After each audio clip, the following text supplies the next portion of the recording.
name is Ann Kaemingk. I'm MacCarroll. And we have known each other now for, I don't know, a while. A bit. And I love what Christine does. I would love to do what Christine does, but I'm going to leave that field of expertise over there and then just send people her way. Because there's a lot of knowledge in that noggin that I don't have time for right now. So we are here to talk about breast cancer prevention, right? It's all pink this month because it's Breast Cancer Awareness Month. We're in pink chairs, did you notice that? I do.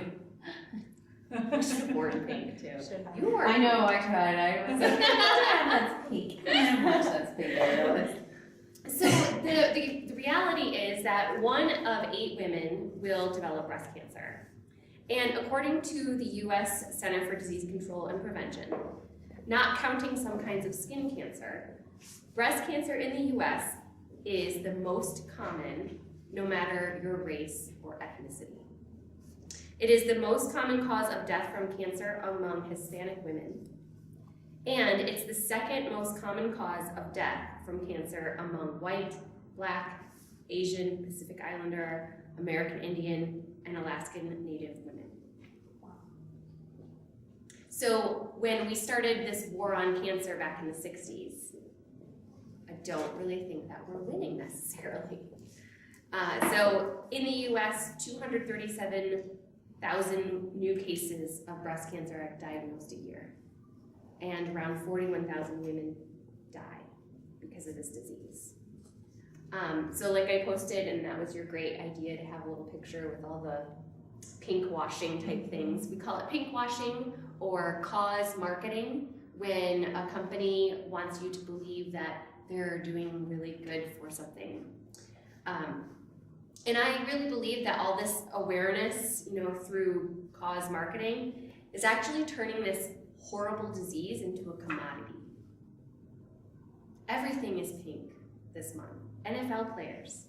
So this is taken from a Sports Illustrated article back in 2015 talking about the money raised from the NFL pink gear. So for every $100, the NFL would take $12.50 and donate $11.25. The rest of it, that's all for their profit. Now, whatever the American Cancer Society gets, 71.2% of that actually goes towards research and programming. So we're missing about 25% that's going into somebody else's pocket. And they boiled it down to, after everyone gets their cut, 8.01% of what is sold from the NFL's pink gear actually goes towards breast cancer awareness and prevention. So we want to be doing good, obviously, but we're being kind of duped. And then we keep talking about awareness, and awareness doesn't really solve very many things. So breast cancer, 5 to 10% of breast cancer is genetic. That leaves 90 to 95% that is due to external factors, like our environment. So Christine and I wanted to talk about some external factors that we can really be in control of, or at least have some awareness about, so we can make decisions about it. Many types of breast cancer are actually estrogen dependent. And estrogen dominance is when you have an excess amount of estrogen in your body. And when you have this higher estrogen amount, it can increase the risk of developing this horrible disease. So when I started learning about this, I did think that everything had to do basically with what you ate. So if you could tell us, and I was kind of like, well, you just don't eat tofu, or also a good idea. Or soy nuts. Like I thought soybeans, right? You stay away from soy. That was, or like soy milk. You can't have anything with soy. So that you tell us a little bit about nutritionally what we should be thinking about when we're talking about breast cancer. cancer awareness or prevention. Prevention, yeah, it will. And then I love everything that you just said about the pink washing, and I was just gonna mention one other resource called Think Before You Pink. They have a website about other things that you can do to support actual action instead of this kind of awareness, which is, to me, it gives the illusion of action. So we think we're taking an action by buying something that's pink, when in reality it's not actually an action. So I like that website. And so another little statistic I was just going to share before we do that. So this is from the American Cancer Society. Overall, about 1 out of 5 cancers diagnosed in the US are related to body fatness, physical inactivity, excess use of alcohol, and or poor nutrition, and could be prevented. So 1 in 5 is 20%. That is a really big piece of just those factors that the American Cancer Society says are under our control. I actually think it's even more than that if we take into consideration a lot of other factors. So that's a conservative estimate. 1 in 5 are something that could be prevented under our control. So I wrote a blog post when I was preparing for this conversation, and I just started thinking about, what are ways that I know of that we can prevent cancer? And I stopped at 10. I came up with 10. I had actually a list of more, and it took me 4 days to write this, and I thought, well, I can't just keep writing forever. I could write a book. People have written books, so I'm just gonna keep this to 10. So I kept it to 10. And then of those 10, I will talk about 3 tonight, but the rest of that list is on my website and my blog. So my website is taprootnutrition.com, and then you can just find my blog on there. And I have 10 things on there. And some of them are things that you may know or would think of already. And so what I wanted to do, and I just expounded on them a little bit and gave some reasons why. So I wanted to just talk tonight about 3 that I think are probably not on most people's radars. Just to kind of think outside the box a little bit and think about things that are really not, something that we're doing regularly. So the first thing, dietary-wise, that we can do is get enough iodine. So iodine is an essential mineral, and it's been depleted from our soils. We should be able to get iodine from fruits and vegetables, and we don't. So there was a big campaign, I believe it was in the 40s, when they first started to iodize salt. And so they started putting iodine into table salt. And the reason for that actually was to prevent goiters. So a goiter is a growth on your thyroid, and there was a big belt in the Midwest that of people were getting goiters. And so they started iodizing table salt. So that was one way to get iodine. One of the big problems with that is that you have to eat iodized table salt to get it, which is not very good for you. It's chlorinated. It usually uses nickel as an agent to make it. It's called a flow agent, which basically means that it flows nicely out of your salt shaker, but we don't need toxic metals in our food, right? And it strips out all of the other key minerals that we need in our salts to prevent things like hypertension. So when people who have hypertension, it's because the salt is, it's only the sodium chloride component, not the whole salt. So I don't recommend iodized table salt. That's not a solution. So the next best thing that you can do is to eat iodine in its best form, which is from sea vegetables, which is basically seaweed. So I love seaweed too. I get the little sea snack packs. There's like 1 million flavors now.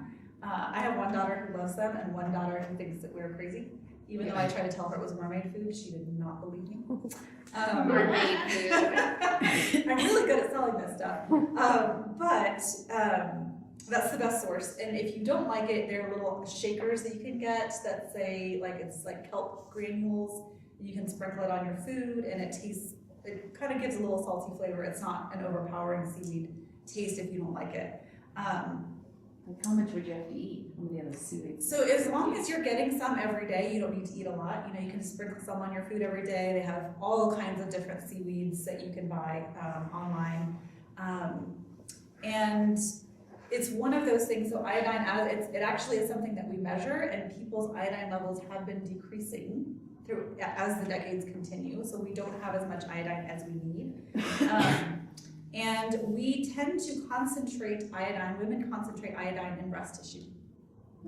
And when we are missing iodine, we are more susceptible to carcinogens. So some of the things that you'll talk about that can be impacting us, we would be protected against if we had sufficient iodine in our diets and in our breast tissue, and the fact that we're missing iodine makes us more susceptible. The other thing is that iodine actually causes cancer cells to self-destruct. So it's called apoptosis, and basically it's a natural mechanism that our bodies have, and it should be built into all our cells. All of your cells should realize at some point that they're done and they self-destruct. And iodine instigates that in cancer cells. So that is really, really important. So as I said, it's been decreasing. You can also supplement with iodine, so you can take iodine as a capsule, you can take capsules. The only thing I will say about this, and I do have this caveat in my blog post as well, anyone who has a known thyroid disorder, especially if it's an autoimmune thyroid disorder, you should not be supplementing with iodine. Most people tolerate kelp or like sea vegetables just fine. So it's fine if you want to do that, but I wouldn't just get those iodine drops that you can get and supplement with that if you have a thyroid condition, because it can aggravate that. But other people can tolerate food-based iodine just fine. So that is my first suggestion. The second suggestion I have is not directly related to food, but it is important. And I did want to mention actually something about testing. So I use a lot of labs in my practice because I always say test, don't guess. And you want to know what's actually going on. You can do something called a 24-hour iodine loading test to find out if you are sufficient in iodine. Again, you only want to do that with a practitioner, and you only want to do it if you do not have a thyroid condition, so you always want to measure your thyroid first, but that's a test that you can do. So the second thing is healing your gut. So we have this amazing colony of bacteria that live in our gut. We are drinking this lovely kombucha, this delicious kombucha. This probiotic beverage that helps our gut and this colony that lives in our intestinal tract. So, and the cranberry's good for you too. Cranberry is a prebiotic. It's a lovely prebiotic. Yeah, so it feeds. This is like a perfect. It's like the perfect thing. Cocktail. Yes. Mocktail Elixir is, I believe, the word you were looking for. Perfect elixir. You need to come to the Peace Cellar to have perfect elixir. So we have 3 to 5 pounds. We're supposed to have 3 to 5 pounds of good bacteria living in our gut. Subtract that from the scale the next time you right. do this. You're like, oh no, that's not me. That's my good bacteria. That's my good bacteria. Yeah. It's bacteria, regardless. And this is powerful stuff. So we have a symbiotic relationship with our bacteria. We have more bacteria in our gut, that 3 to 5 pounds. We have more of them than we have of actual cells in our own body. So we have somewhere in the neighborhood of 37 trillion cells in our body, which is a heck of a lot. But then we have somewhere in the neighborhood of 100 trillion bacteria and microbes in our microbiome, or we're supposed to. Wow. So that's really, really important. They do many good things for us. This is cutting edge science. Like, if you're interested in being like the latest, scientist knowing all of the stuff, you're in the microbiome. That is the field that's getting all of the attention right now. And so we need that to be in good shape to help us detoxify. One of the big jobs of our gut bacteria is to help escort toxins out of our bodies. And actually those same toxins that get escorted out of our bodies can be disruptive to those bacteria. So we have pollution in our air. Unfortunately, in Denver, we think of ourselves as pretty healthy. We actually are in the top 10 of worst air in the nation, which is a big bummer. We have all kinds of things in our water. So we expect that we drink clear, pure water. It sure looks fine when it comes out of the tap. But this was actually something on the Weather Channel I saw a couple years ago. They tested all the streams many streams in America. Not one stream far away from civilization was without pharmaceutical residue. They all had it. So we drink the water and we're getting pharmaceutical residue. And then we take pharmaceuticals. So birth control pills are really detrimental to our microbiome. All kinds of over-the-counter medication, other prescriptions, really detrimental. And those are just some of the things. So we mess up this microbiome, and then they're not there to do their job anymore. They're not there to detoxify and to help us process toxins and make also nutrients that we need, because one of their jobs is actually to make vitamins. They don't make the nutrients that we need to fuel our bodies. And so this is just something that has been really like ongoing research into this. So there is actually research that is showing a direct relationship between our microbiome and our ability to prevent cancer. And that is cutting edge stuff. Actually, I think that research was released in the last 2 weeks. So there's a link to that research on my blog. But keeping that healthy is super important. So ways that we can keep that happy colony healthy, we can eat probiotic foods. So some of the probiotic foods are kombucha, anything fermented essentially. So drinking kombucha is great. The brand name Kavita is essentially a water kefir, but that's another lovely probiotic food. Any fermented vegetables, so kimchi, yeah, kimchi's amazing. Sauerkraut, miso, like miso soup. You don't want to eat a lot of soy if it's fermented, it's a little better. Okay. But any of those probiotic foods, you just go into any natural food store and they have a case where the probiotic foods are, and you just go pick some of them and eat a good variety of those probiotic foods. And we can take probiotic supplements too. And I don't have very many supplements that I just recommend to everyone, or I say everyone needs to take. I do say everyone needs to take a probiotic because we just do so many things, unfortunately, that disrupt that colony. So we need to have that. The other thing is, if that colony isn't strong, we can develop excess permeability. So kind of the colloquial term is leaky gut, but basically we're supposed to have our little cells all nicely lined up with these tight junctions, and space can develop in between those. It's not supposed to be there. And then some of those toxins that were supposed to be escorted out of our body, now instead of going out, they actually leak through into the bloodstream. And that causes an inflammatory response, an immune response, and can also cause DNA damage, and DNA damage is one of the instigating factors for cancer. So that is an essential factor. The other thing, one more thing about the gut, I could talk about the gut for hours. Oh, it's fascinating. One more thing, between 70 to 90% of our immune system lives in our gut. So if we need our immune system to be fighting cancer, and then we have a problem with our gut, we don't have the tools to fight that off. So we have lymphatic tissue in the gut, and then also the microbiome, but all of these things are needed for our immune system to function properly, and if our immune system isn't functioning properly, that's the predisposition to cancer. So that's why, like, I've heard recently of 2 people in my circle of life that have had bowel transplants. Oh, really? That's amazing. Yes. I actually don't know anyone in person who's had it. Yeah. But yes, yeah. So because they get such a transplant. Yes, because they had such a suppressed immune system that they like had to start all over with somebody else's. It is amazing. It's powerful. Yeah. Yeah. Wow. It's horrible. Right?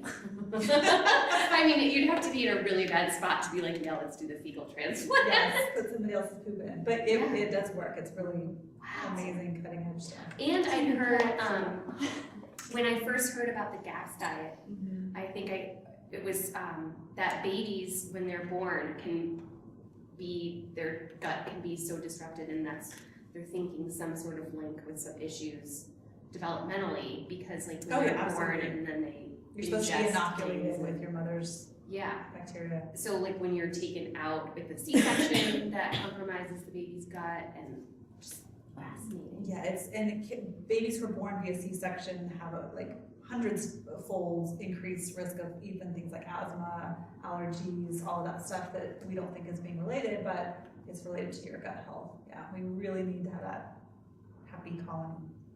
Cheers to having the perfect elixir. Yes, there you go. So some of the tests that I use when looking at gut health, there is something called the organic acids test.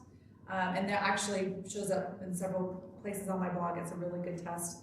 The wheat zoomer, which is actually a test for gluten sensitivity, but the reason I like it, first of all, gluten's a big problem for a lot of people and they don't know it, so it's good for that, but there's a chemical called zonulin, and so we can use that measure, or that chemical measure, to see if there is intestinal permeability. So zonulin is a measure of intestinal permeability that we get on that test. And then a comprehensive stool analysis, which is just a lovely fun test where you get to poop in a box. It's pooping in a box. Yay, I love it. Needs to be the next SNL skit. Here's my pooping in a box. Poop in a box. So then the last thing that Sure. you laugh because you know it's fun. I know about that and that. Yeah, I think my brother had to poop on tinfoil. You do whatever you can to collect. Yeah. Yeah.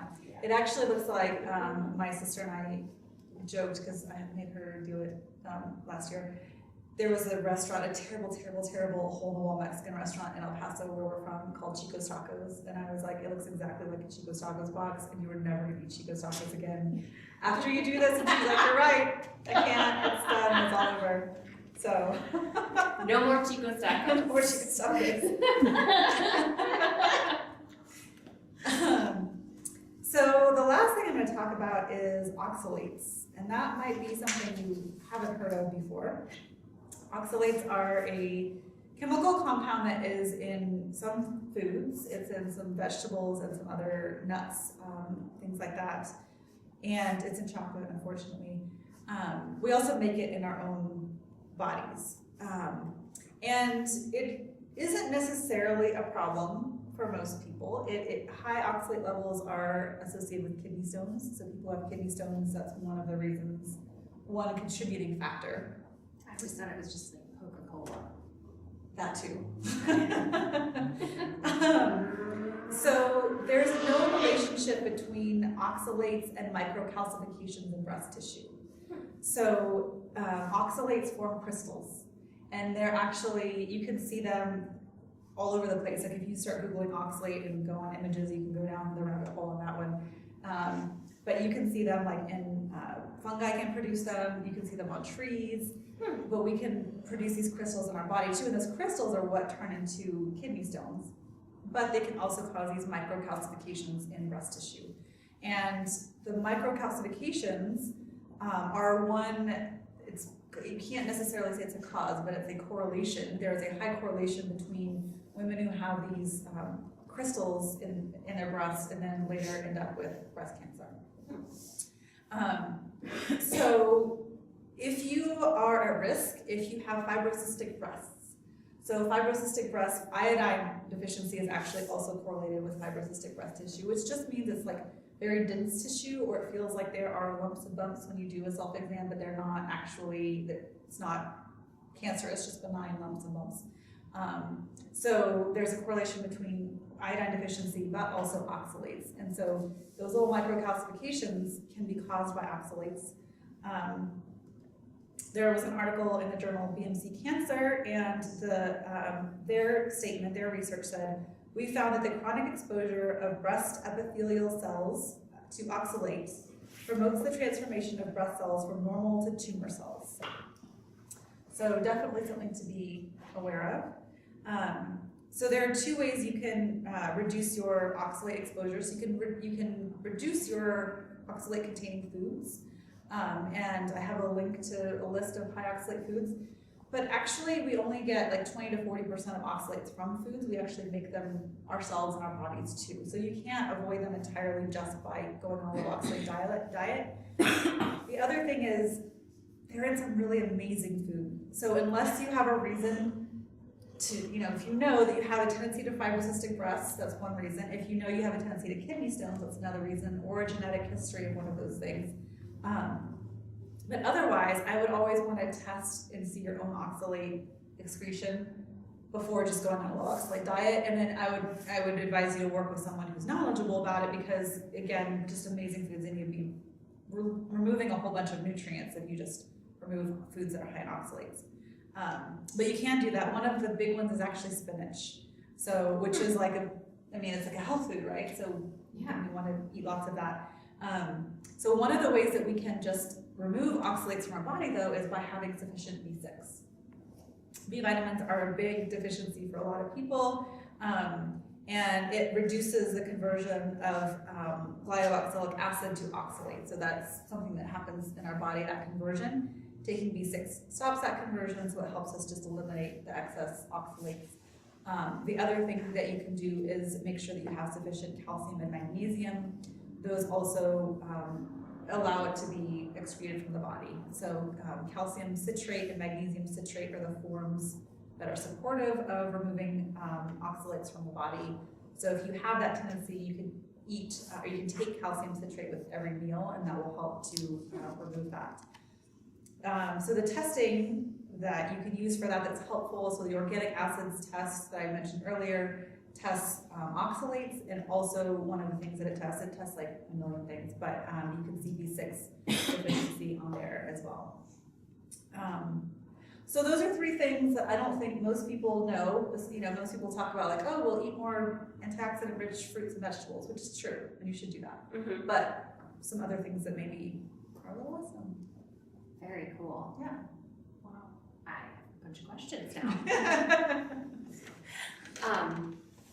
Interesting. How do you take B6? Capsule. And do you want like a B complex or like? Bees usually come as part of a B complex, and they work best together. So a B complex is good, but you can just take extra B6 as well.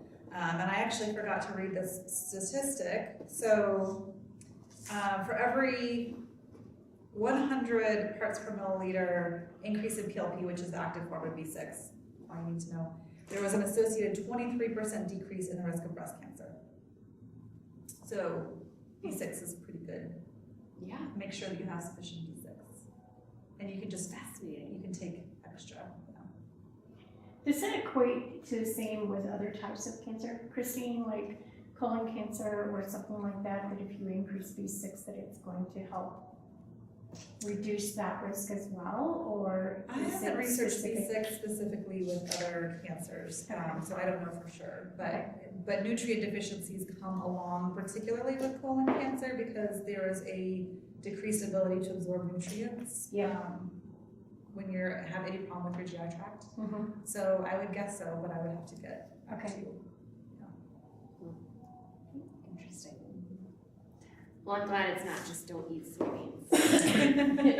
That actually didn't even make my top 10. No. I guess not. Except that soy is something that if you're prone to, or if you have a history of cancer, you should stay away from that. Is that Yes, correct? it is estrogenic. Yeah, Mhm. so and it's funny because we promoted it so much before, like women should eat soy protein because it's estrogenic. Like I don't know how that logic applied, but that's not a good plan. Well, wasn't So- that maybe in place of taking hormone replacement therapy?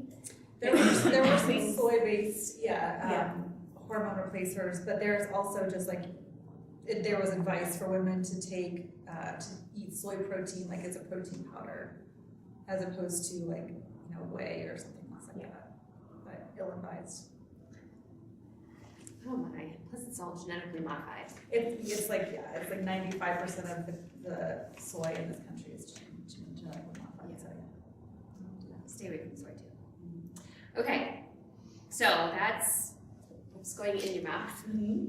I'm going to touch on three little things that I came up with that could be on a scale from easy to very difficult. As with anything, right? You can go all in or you can just dabble.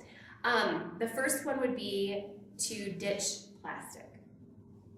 So starting in the kitchen, no plastic containers, no plastic cups. So, and even plastic bags. These contain chemicals that mimic estrogen. And when you're putting hot food in them, now you're getting the leaching action. So starting in the kitchen is a great place because there are really nice containers out there. You can even just use ball jars, right? And they're not that expensive. And then I would even make sure when I look at plastics, like on my packaging, like bottles and stuff, I want to look for BPA-free packaging.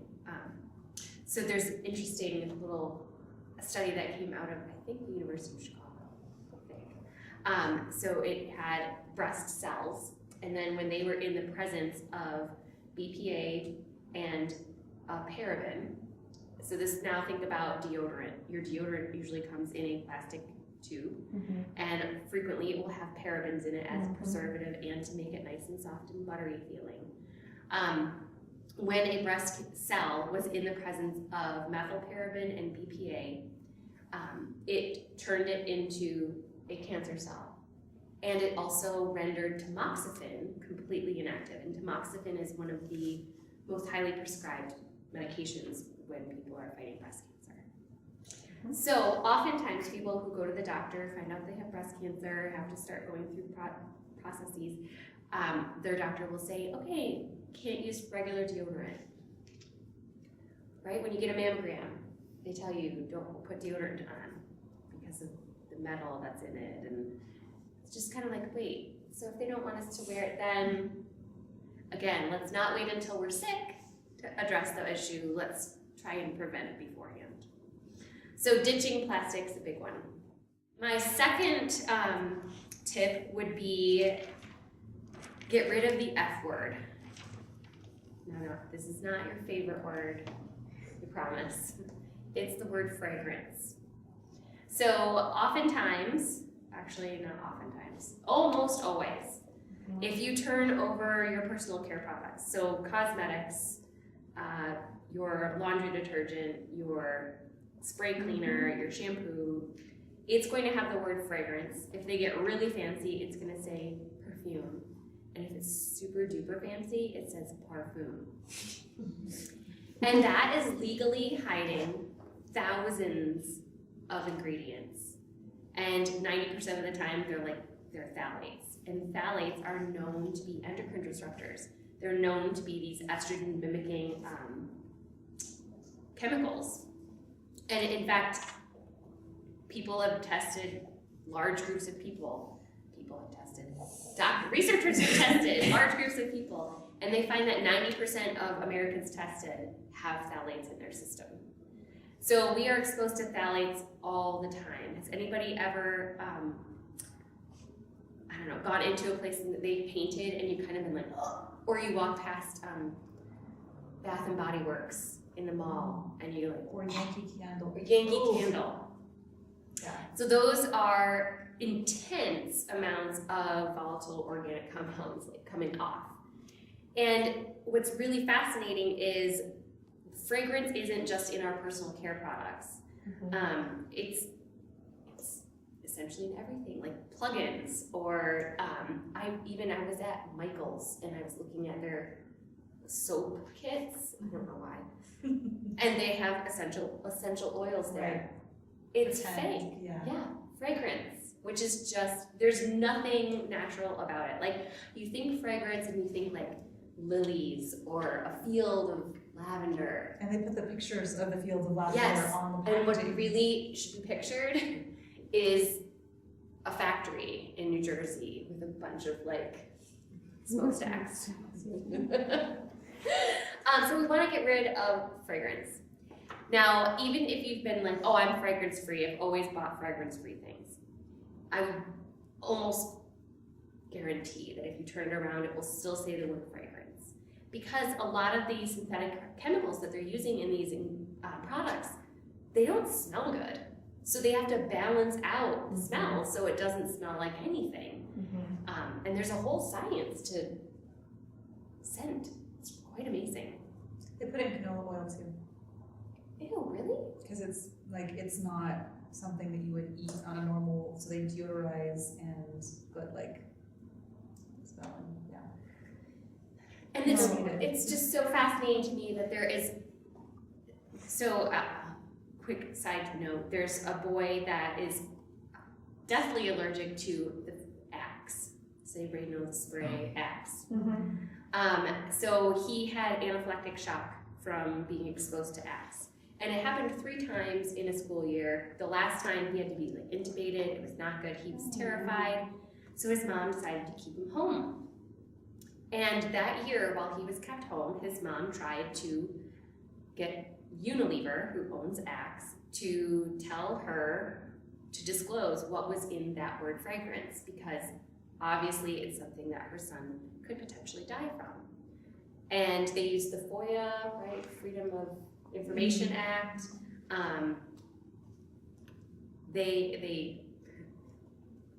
Unilever said, we don't have to tell you, that's a trade secret. So instead of caring about this one child who needs to stay away from something, it's more, and that's just how our government is operating right now in this realm of environmental toxins. Yeah. The burden of proof is on us, and it's just because one person is suffering they won't change anything. And this is an interesting factoid because in Europe, so now the European Union has it's not perfect, but it's much more extensive regulation on chemicals in personal care products, cosmetics, and household cleaners. And then even in things like Scotch-Guard, or like the spray to make things stain-free, and even flame retardants. But the reason they've done that is they were noticing how much money their healthcare system was paying for people who were dealing with issues that had to do with endocrine disrupting ingredients. And because they are a place where people rely on the government to pay for their health care, the government realized it was almost a 10-to-1. They were going to benefit by, even though it was expensive to start regulating this in personal care products and making manufacturers change what they were doing, it was going to be down the road so much more beneficial. Not only to their people and the health of their people, but to their wallets. But then if you think about the United States, who pays for health care? We do. So there were companies in the United States that manufacture things for the EU who had a lot of lobbyists trying to block things. It's very fascinating how it's unfolding. And lastly, so we're gonna ditch plastic. We're gonna get rid of the F word, but not our favorite one. Maybe it's just me. And then skipping non-stick. So if you have non-stick cookware, if you have things that are stain resistant, those are gonna off-gas. They have, I can't say this probably, perfluorinated, did I say it right? Perfluorinated chemicals that are associated with breast cancer. So I think I've known that one about the non-stick, because I remember thinking, well, what am I going to use now, right, to cook eggs, because it's hard to cook eggs. Well, ceramic works really well. It does. So is cast iron. Cast iron works well, Cast iron, as well as stainless steel. cast iron ding dong. Yeah, stainless steel and butter. That's probably what I need to do. Yeah. So the interesting thing is, there's so many interesting things, I keep repeating myself. We are surrounded by flame retardants and pounds of them, like in our couches, in our mattresses. And we were talking about the formaldehyde. You're not going to get a mattress and you know you're sleeping in formaldehyde, but and our air, the air quality inside is actually worse than it is outdoors. And it didn't start happening until we had this energy crisis and we started making all of our houses and all the buildings energy efficient, which means we sealed them up tight. So we don't have this exchange of airflow. So with, I'm sure you brought home something brand new and it smelled. It smells new. Well, that's New car smell.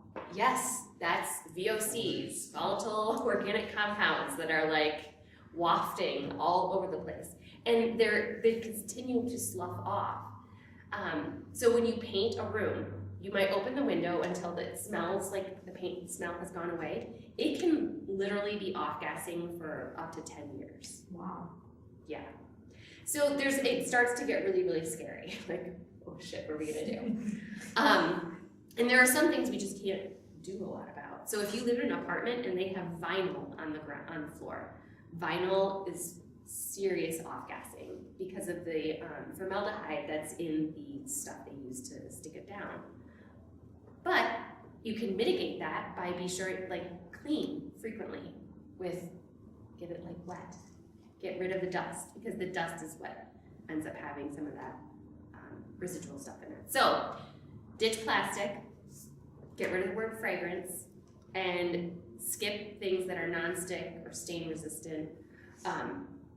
This is a fun, so I'm learning a lot right now about public relations. It's crazy. Did you know that the reason we have flame retardants in the first place is the cigarette companies? People falling asleep in bed with cigarettes. They were falling asleep on the couch with cigarettes. So the government started putting pressure on the cigarette companies to make something that would go out if it didn't get smoked. Well, those didn't taste very good. So what cigarettes taste amazing. What the government or what the cigarette companies did was then turn the conversation to being, well, it's not our cigarettes that's causing it. It's because these things burn too quickly. And this is happening, I'm just uncovering all of the stuff that we just believe oh, they're doing it for our good, but it's being manipulated behind the scenes. And there's actually, there's the burn rate of something that's covered in flame retardant and not is essentially the same. Yes. They put it all over children's pajamas too. Yes. Which is amazing. And the ones that were banned in the 70s, which took years to ban, they're still found in our blood. And they're found in the blood of polar bears. Yeah, they're bioaccumulative, they're pervasive, it's everywhere. Wow. So I know we can't take care of absolute, that's why I said you can do a lot with this or you can do a little.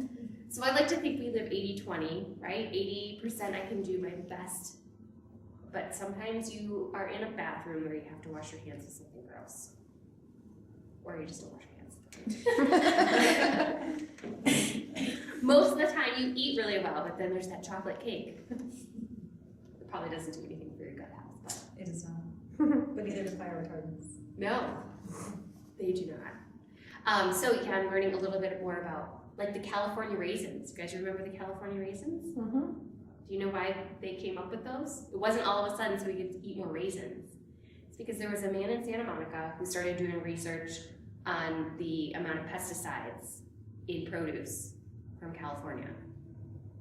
And the Raisin Association found out that he was going to be publishing this book. They came out ahead of him with the California raisins to make them seem like they're the best thing ever. Cute and fun. Yeah. And then they would go on tour, they would go after his book tour. They're following him around. It's incredible, and it's up to us. And so I get excited when we even have just a small group of people because we are the agents of change. We can't sit back and wait for government to change anything. It's going to take too long. And we all know that, and we can complain about it, but... Plus they have lobbyists. Oh my goodness. Yeah.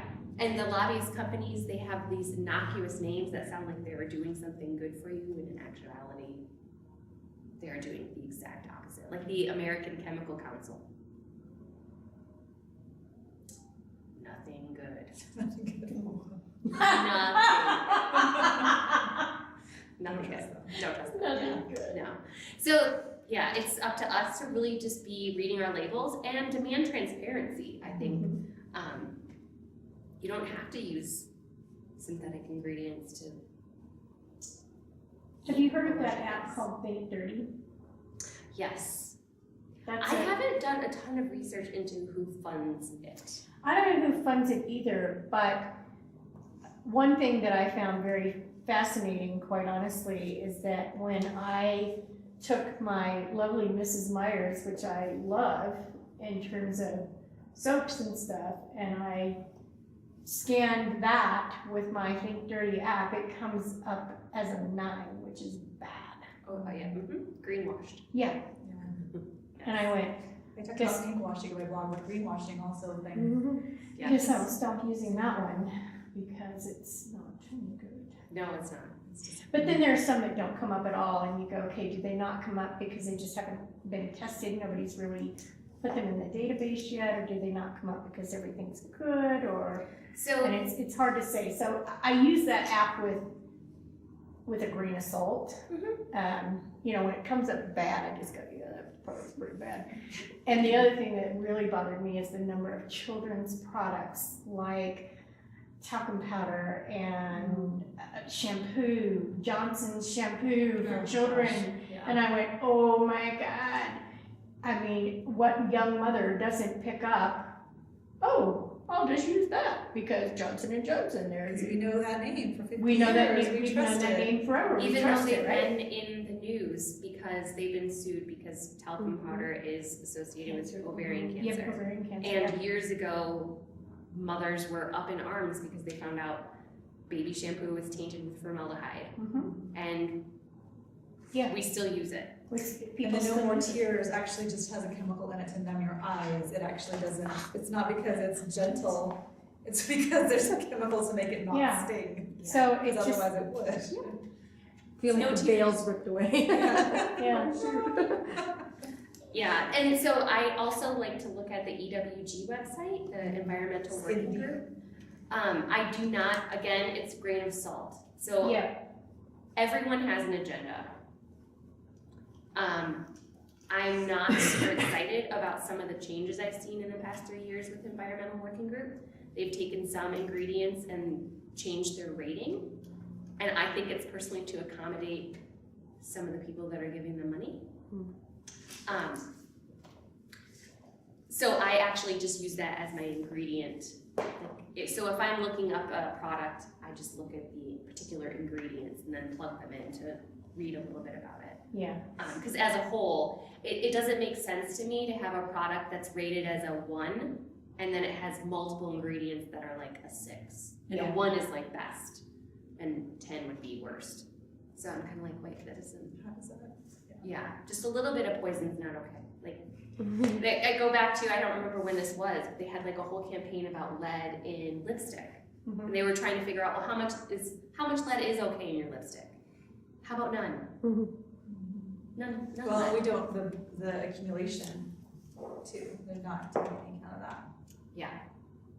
And these things just, I like to think of this as like the Grand Canyon, right? Water slowly, and this is that low dose of harmful chemicals over time. So no, it's not gonna be, oh my gosh, I put this on, I instantly have hives and cancer. Right. But with epigenetics and how things can change, and if somebody has a suppressed immune system, and It all adds up. it all adds up. So I have a little, where did I put those? Oh my gosh. You had. I had. Okay, here they are. A little pocket guide. So this is not going to be talking about the amazingness that Christine was talking about, but it's going to go a little further down the rabbit hole of ingredients to avoid. So on the inside is a down and dirty list of ingredients to avoid in your personal care, cosmetic, household cleaning products. It's not an exhaustive list. Right. Because there are 85,000 chemicals used in commerce. We have data about maybe 7% of them. And again, the burden of proof is on us. And there's no way that you can take a product from the shelf and take out the exact ingredient that you think maybe is harming you and test it. It's just, we're not chemists. So take that, and then my contact information is on there. Do you have cards that you can give us? Okay, good. Does anybody have questions?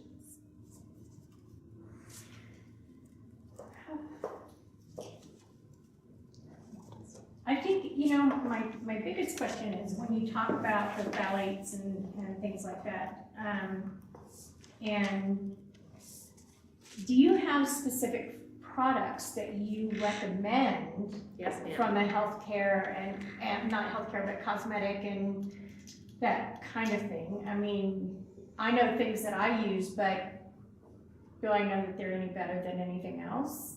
In some cases, yes, because Christine told me to use them. So the acid test. so I assume if Christine told me it's all good, but at the same time, Well, we both endorse this product line called Pure Haven. okay, It is 100% free of toxins, okay, guaranteed. And unlike other companies that are trying to do the same thing, we do not have very many synthetic ingredients. okay, I don't know the exact percentage, but it's very, very limited, so they're very fresh. I tell people it's like shopping on the perimeter of the grocery store, Yeah. which is where we're supposed to shop. These products would be considered to On the be perimeter. so fresh, but they don't have to be in the refrigerator. And that's the only line I've used for 3.5 years. okay, And now when I had somebody do my makeup, like I broke out in hives and my eyes were swollen shut. Where do you get it? You can purchase it online. Online? So you can talk to Christine about it because she knows lots. I actually just bought all of the cleaning stuff to replace in my daughter's classroom because my older daughter is really chemically sensitive. Like we went to a resort in Mexico last year and we couldn't pinpoint the thing. It was like this haze of scent, fragrance. Every time we would pull into it, it was like a timeshare. It wasn't a resort. It was just like an apartment complex, and so we had a VRBO, and you would just drive in and you could smell this overpowering smell. And I don't know if it was to kill bugs or if it was to make it like, cleaning products. I don't know what it was, but we would go in there and her eyes would just like swell up and turn like this color. And we thought that she was allergic to something in Mexico. And no, we would leave the property and she was fine. So it was something in that property that she was, and she's had that experience many times. She's a little canary in the coal mine. And she told me like 2 weeks ago, she's like, Mom, I hate today because today is deep cleaning day in class. And I was like, what's deep cleaning day? And she's like, well, we always tidy up on Fridays, but on deep cleaning day, we use, we like spray everything and I feel sick. And like she would get the red eyes and would not breathe well. So I wrote this really There are nice. 2 problems with that. Oh, yeah, there's many. And actually, like, I wanted an excuse for years. How is that academic? Oh, well, I think it's a, teaching them life skills, which I'm okay with. It's like, whatever exercise, but, that classroom actually like has a strong fragrance every time I walk in, so I was looking for reasons to talk to them about it for a long time. So I just wrote a very nice email and I'm like, hey, my daughter gets sick every time there's deep cleaning day, can I replace all of your products? And she was like, of course, please do. So I just like replaced all of the things in her classroom because it's like, I don't want my kid to be sick from whatever weird chemicals are in those. And I'm sure they're thinking it's great and they're cleaning and like, it's like, It's right, it's sanitary. all the best intentions. Right. And it's not like I don't really believe anybody's out to get us. Yeah, right. But We just don't know. we just don't know. And the fact, so I used to be a teacher. Other teachers around me would ask for Clorox wipes. I'd be like, please no Clorox wipes. I'm gonna give them back to you. If you give, go buy some tape. I need some tape. Staples, something else. You actually have to keep the surface wet with the Clorox wipe for 2 minutes for it to even work. Yeah, It's crazy. And then you're supposed to rinse it off with water. If you actually read the directions, it's quite fascinating. Like, oh wait, that's not how I use it, nor anyone else. Yeah, no one uses it like that. So it is just, it's, you know, having your eyes and ears open and then sharing with other people, because this isn't just like our knowledge. We do this because we really want to be part of a big change. And I think it's starting. More and more people are aware. I mean, we have 4 people here. Yeah. Where do you start your research? If I were to go out today and want to kind of get down that same idea that you do, where do you recommend starting if you're going to, you know, start to clean up your life? That's a great question. Nobody's ever asked me that. Right here. Okay. And just years of studying? So, yeah, I'm like a font. I have all these stupid pieces of information in my head because I'm just a science nerd. Like, that's why I would like to do what Christine does. But I'm not going to. She's going to remain the expert. I'll just keep asking her questions. It just ends up being because I was interested and I just kept reading. Right, and then that researcher would talk about this next one. And actually, I do know where you can start. What's his name? I don't remember. The book is called Toxic Beauty. Is this a remembering trick? Yeah. Yes. This is her thing, I guess. I'm gonna try that. You could also tap on your. Yeah, I don't remember his name. Toxic Beauty. Okay. Dr. Samuel Epstein. Okay. See, Yeah. Yeah. I've heard of him. So he was the former head of the Cancer Prevention Coalition. He actually has stated that phthalates and parabens, like, this is the biggest threat to fertility. So I got started in this because of I couldn't get pregnant and I have zero explanation as to why. So for 5 years we were doing a lot of the things. And when you're doing a lot of the things and paying a lot of the monies, you'll research, right? I would have cut off my left arm if they said you could do that. So when I found out what you put on your skin can affect your endocrine system and your hormones, I was like, wait, I'm already injecting myself with all these other hormones. Could it be my Donna Karan Cashmere Mist deodorant? Heaven forbid! Could it be my Pureology shampoo? Yep. And now maybe Pureology shampoo is part of the reason that some frogs have both genitalia. What? Yes. So when you were talking about that they're finding pharmaceutical residue in streams, the other thing they're finding is the fish and frogs actually are mutating and they are born with both genitalia. They're linking this to these endocrine disruptors because there's more estrogen being produced. Wow. The sperm counts are down too. They're down like, I don't know, something like 60% since the 50s. I don't remember the exact numbers, don't quote me, but it's something like that. Like there's just, I mean, you think like, oh, well, they have millions of sperm, who cares? But when there's fewer and fewer million, and it's, again, a lot of it's linked to environmental toxins and especially these xenoestrogens, which is like the things that are like in the phthalates and stuff. And that disrupts the testosterone balance. Men aren't making sperm anymore. Like we're just gonna pretty much Become female. And there's an epidemic of hypospadias, and they're linking that as well with phthalates, and that's when the when the urethra is actually not on the tip of the penis, it's actually like migrated. Oh, yeah, I've seen that. And they have to have surgery. They have to have reconstructive surgery as a baby on their penis, and they're calling this the feminization of boys. Is that like when it comes out their belly or something? I heard about that. No, this is just their. Just the holes in a different spot. Yeah, it's just underneath. Yeah. And they also have been, so Samuel Epstein, or Dr. Epstein talks about this in his book, they've been measuring the distance between the anus and the scrotum. who does that? Sorry. I'm gonna measure that. Who thinks to do that? We should be studying this. Yeah. Bring that boy over here. here. But in the past couple decades, it's shrunk. Wow. So the whole package is migrating. And again, they're linking this to this moms being bombarded with things that are mimicking estrogen.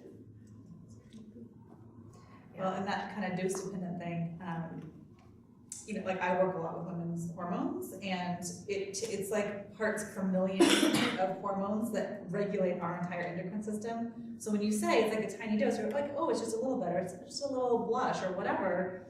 If it has something that's going to disrupt your endocrine system, it's parts per million that affect your body, and that will regulate your entire system. So you imagine you add that in, and then in doses over and over every day. Yeah, I mean, think about if you wash your hands multiple times a day, or I didn't think the problem was that. Right when I first read about it, I was like, I'm not a product girl. Like, I don't wear makeup. And then I was like, wait, I take a shower. You know, I wash my hair, use conditioner, shower gel, wash my face, put And lotion then when you start on, paying attention, do the dishes, I do the laundry, I wash this, yeah. It just starts to add up. sunscreen. So the best thing we can do is just continue to educate. So I'd start with toxic beauty. That's great. Do you make any of your own products? No. Ain't nobody got time for that. So I thought I was going to. And then I Yeah, was it's like, the Pinterest drawer wait, with the glass in the fabric. well, Yeah. first of all, I was like, okay, I'm gonna make my own laundry detergent. Mm-hmm. And what I really did was just make cheap laundry detergent. It was still disgusting because Fel's Naphtha has like a bunch of crap in it from this list that you should stay away from. And then I was gonna make my own shampoo. I wasted so much money because like I ruined the bad, like it sucked, it didn't work. And then I was also working full time and going through fertility treatments. It's like, ain't nobody got time for that. And I forgot this number, the percentage, but there's the most amount of tumors for breast cancer are found in the upper outer quadrant. Mhm. Right. Mm-hmm. Like you're putting on your armpit. Which is so interesting because you know we're supposed to sweat, Yeah. right? So the first person that came up, so the first deodorant was called Mum, and it was like Dream Cream. It was a cream that had zinc oxide in it, and no big deal, nobody really used it. And then a surgeon, I think he was in Ohio, developed this stuff that he put on his palms during surgery so he wouldn't sweat. Well, it was a liquid, it was like orange, and his daughter thought, oh, we could stop sweating in our armpits, because at this time they put like rags up underneath their arms. So she called it Odor Oh No, and tried to sell it. Nobody was buying it. People were not interested because it's natural, it was normal to sweat, like it just is what it is. She went to some fair in Georgia. I wish I could remember the years. I'm gonna eventually remember the years. And it was really, really hot, and the fair went for like 4 months. So it was, people started buying it because it was so hot, and they were like, oh, this is wonderful. So she started selling more of it. She went back to Ohio, these people started kind of to buy it, until she hired a former door-to-door Bible salesman who decided, you know, if we tell women that they're not going to get a husband or a date if they stink, they'll have to buy this because they'll be. So they started playing on women's insecurities. There are stories of people ruining wedding gowns, just ruining clothing. You would have to put it on at night and like lay in your bed with your arms up because it was this orange. I mean, I don't even know what was in it, but it like stung and burned. And then they were like, crap, we are missing out on 50% of the population because only women were buying it.